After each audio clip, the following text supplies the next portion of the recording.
When I was little, my father cheated on my mother, and they separated. He found a new wife, but they didn't get any children. He was never really interested in me. He didn't pay child support. He often forgot to pick me up when my mother arranged meetings with us two. When he picked me up, he often went out with his wife, and I was all night alone in their house. When I was a kid, I had a very dangerous allergic reaction, and I was in the hospital for 4 weeks. I wanted my father to be there so bad, but he said he would only come if my mother would not visit me anymore. At this point, I realized I don't want him in my life, and we only had the necessary contact after this till I was 18 years old. 1 year ago, he got very ill and called me. He said that he now wants to have contact, and I declined. I said that I'm not angry with him, but I don't want to play perfect family with him. I don't think a father is something you can only be when you want. Rather, it's a lifelong job. His new wife called me every single day after this and insisted that I should come. I live like 5 hours away, and visit him, and that he wants to have peace with me. I told her very often that peace doesn't mean that I come and visit. He died 2 months ago, and since then I get nearly every day a text from his wife what a bad person I am, and how I'm an idiot for not granting him his last wish. First I thought it might only help her to get over the pain, but now I'm not sure if it was an idiot move. I mean, he wasn't a dad all my life, so I don't need to play his daughter because he's dying. If I went to visit, he would accept me to be just fine and loving, when in reality, it would only be a lie.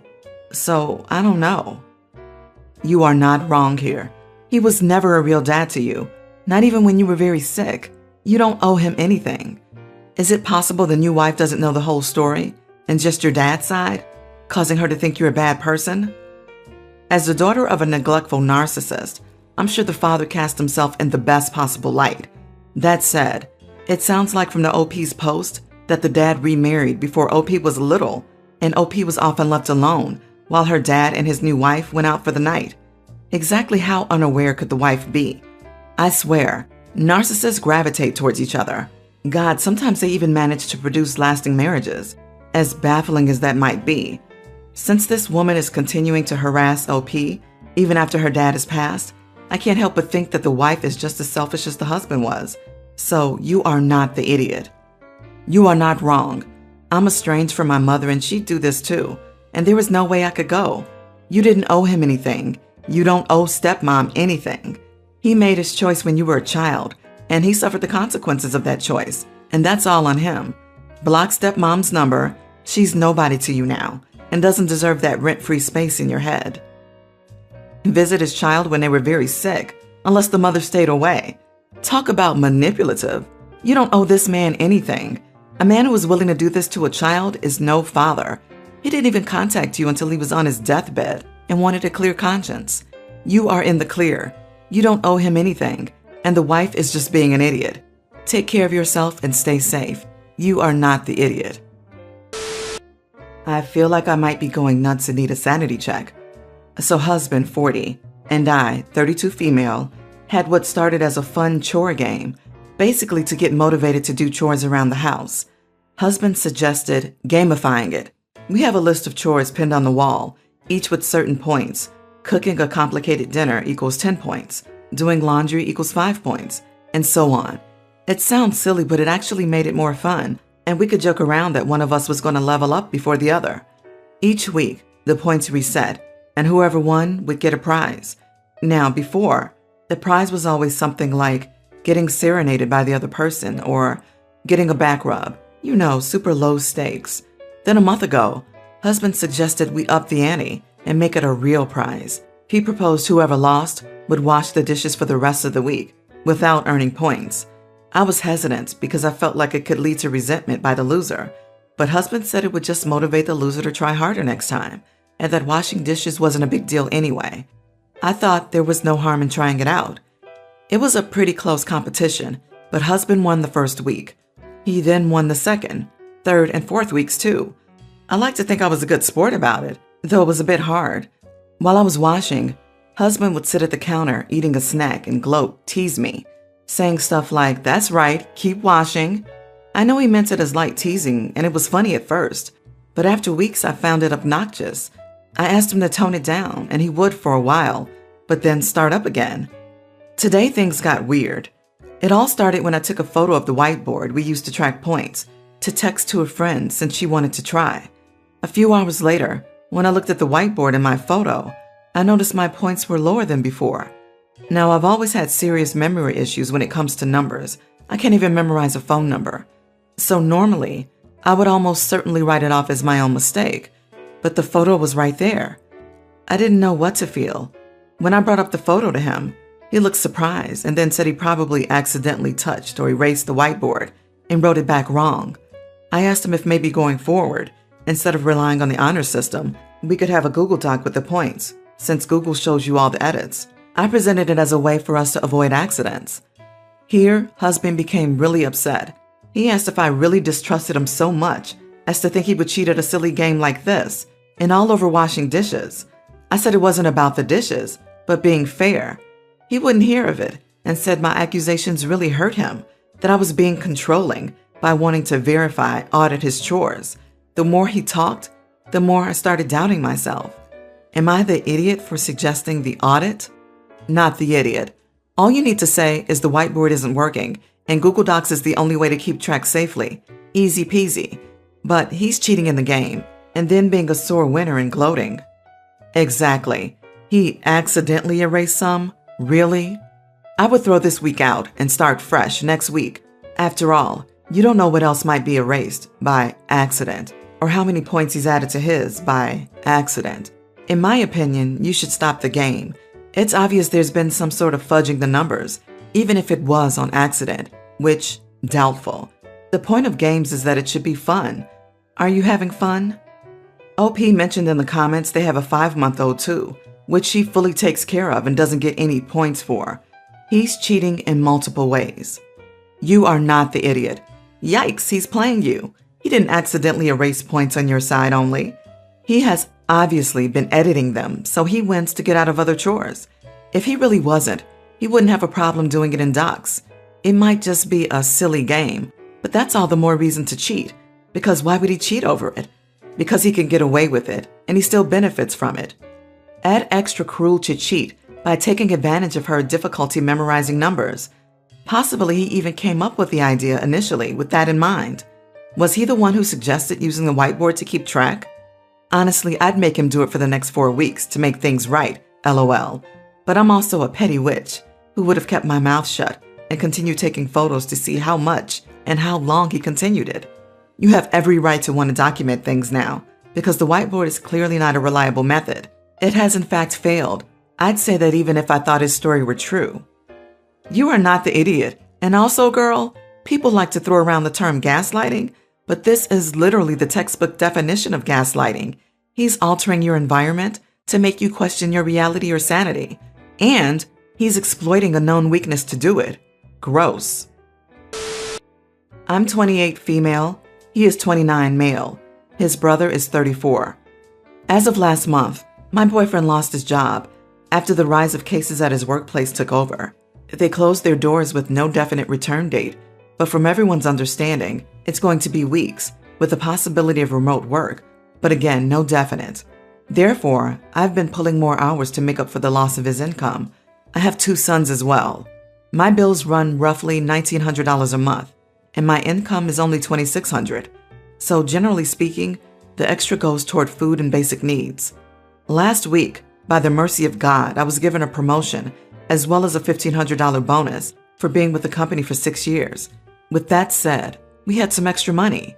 Well, I went on break about 30 minutes ago, and when I took off my headset, I heard my boyfriend speaking to his brother on speakerphone.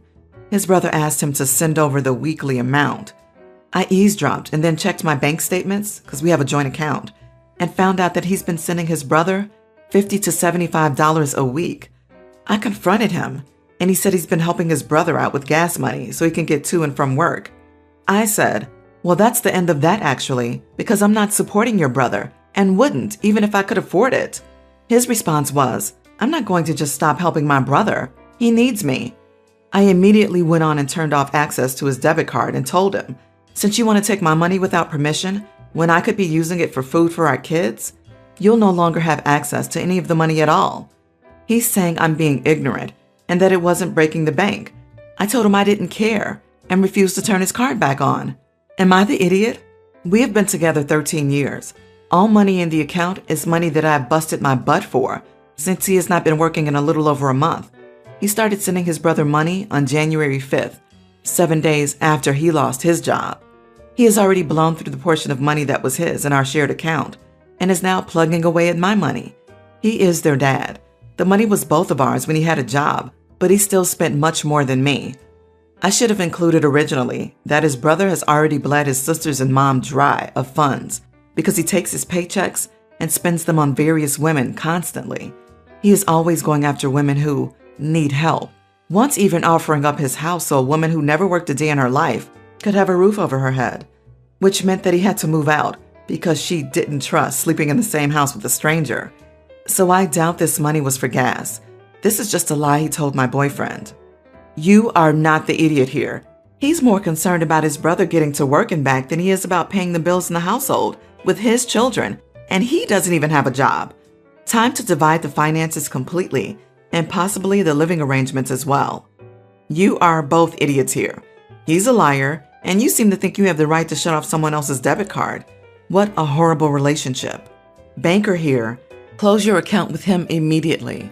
As an owner or even a signer on your account, he can do everything from turn his card back on, get a new card, or even take all the money from your account without any repercussion. If you are seriously worried about him continuing this, then you need to take your portion out of the account and make a new one with just you on it. As for your overall situation, you are so not the idiot. He has no right to send any money to his brother without talking with you, especially not when you have a family to take care of. I mean, helping your family is good and all, but you shouldn't do it at the expense of your children. You are not wrong. Huge breach of trust. What was he thinking? This is honestly a relationship breaker if he has been doing this behind your back for a while. Who knows what else he could be doing or what other money he has sent people. Don't give him access until he can prove to be trustworthy again. I, 46, have been with my partner, 45 female, for about 20 years. After our daughter was born, I realized that I didn't know a lot of things, but the one thing I did know is that marriage wasn't something I wanted with my partner. I just feel like you meet so many interesting people over your life and have the choice to take a myriad of different paths, and to give up that mindset in exchange for a bunch of government so-called safeguards was not worth it. At least from my perspective, I felt like I was committed to the maximum, and I would want to be committed to my current partner in context of how we feel about each other. My partner, unfortunately, despite initially accepting my beliefs, later started nagging me on and off about it. She's been out of the workforce for 10 years because she lost 2 jobs due to what doctors later discovered was a condition called adenomyosis. She burned a lot of bridges because she was unable to remain conscious at her desk, and her bosses thought she was just lazy. Recently, she started nagging me again because she said she's been trying to get work again with no response to any of her 100 applications, and that apparently terrifies her. Her parents have also begged me to marry her so she won't have to worry about what they believe will be an eventual midlife crisis. Anyway, my daughter goes to an Episcopal middle school. The community there is kind of insular and gossipy, and everybody seems to have an opinion about everybody else. My daughter came up to me on Friday very upset. She asked me point blank why I didn't want to marry her mother, if I would leave her and her mom for a new family. I could not believe her mom stooped that low on the marriage question, so I blew up, saying she had no right to get involved with adult business and that I had the right to do what I agreed to with her mom. My partner denies setting our daughter up for this. After speaking more with my daughter, she said that some of the girls at school said they overheard their parents saying that I would marry her if he wanted to, but he doesn't want to. Also, that he does want to get married, just not to her. I didn't expect my marital status to be a topic of scorn and conversation, but apparently it was. I feel bad for assuming the worst, but am I the idiot for also believing that my daughter shouldn't be nosy about adult business either way?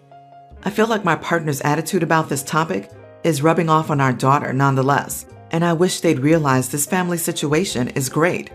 You are the idiot. Did you seriously think that your daughter would never even think about why her parents aren't married when she attends a religious school? She's a young kid. And then instead of going, "That's a personal question, what makes you bring that up?" you went full meltdown on a young girl. Gross. Let's repeat that so OP can read that again. Come on, man, use your noggin. Your child's associates and families are certainly going to be discussing your marital status. Middle schools are already rumor mills. Combine the two, and voila! It's not your daughter's fault the subject's coming up. So apologize to your daughter. You are so wrong. Wow. There are a lot of valid reasons to not marry, but keeping your options open in case something better comes along is not one of them. You've been with this woman for 20 years, and this is how you think about your relationship? It's too bad this woman settled for you, because she could probably do a lot better. And yes, you are the idiot. Of course your daughter was going to wonder why her parents aren't married. You should not have yelled at her. And it doesn't matter that you thought your partner orchestrated it. What kind of screwy logic is that? He's reluctant to tell his daughter the truth, which is that he wants to be ready for a quick, clean getaway in the event someone more interesting comes along. It's hard to spin that in a way that satisfies a child, worrying that her father will leave her and her mom for a new family. Now, I'm not going to start out by saying I'm one of those crazy vegans who force their views on others and think meat eaters are the devil. I've been a vegetarian for over 10 years and don't plan on ever eating meat again, but I understand and respect why others do. I have a certain friend. Let's call him Jake. Jake is a meat eater, which has never bothered me. He's been over to my house several times, pre-global issue, and he always brings and cooks his own food, and I would make a separate dish for myself. This all changed one time. We went to IHOP together, still pre-global issue, and I got pancakes. He got a couple of things, including bacon. Halfway through my meal, he grabbed mine and rubbed his bacon on them, saying that I would love the flavor if I just tried it. This made me extremely upset, as I refused to eat it and had to pay full price for half my food. He's always been respectful of me before, so I decided to let this pass. Last time he was at my house, I made myself salad and spaghetti. I split the spaghetti in 2 halves, and he brought some type of beef crumble or something to add to his. I got up to get a second plate for myself, and both portions had the beef. He once again used the "you'll love it if you try it" line. We ended up fighting and he left early. Then we obviously didn't see each other for about a year. Now he just got his vaccine and I've had mine for a couple of weeks, so he asked if he could come over for dinner and a movie to catch up. I told him he could, but I wouldn't allow him to bring any meat like he usually does, so I can eat a full meal around him. He gets angry and calls me an idiot and says I'm trying to force him to be a vegetarian, and he wouldn't do it again. He just wanted to see if I'd try the meat. I don't think I'm in the wrong, but I also don't want to force my views on him, and he promised not to do it again. You are not the idiot, clearly. Your problem isn't that he's eating meat. Your problem is that he's trying to sneak meat into your food. Frankly, I don't know that I would ever leave my food unattended around him, for fear he'd hide some meat in there. I don't understand why people get so worked up about other people's diets, but what he did was beyond disrespectful. This. If he thinks you'd love it, then he can offer you some of his bacon. What he did was incredibly disrespectful. The problem was compounded when he suffered no consequences, so of course he did it again. I'd have him pay for my meal, because I wouldn't have gone hungry just because he's an idiot. Good on you, OP, for finally standing up. You were far too forgiving in my opinion. You should still expect an apology. You are not wrong here.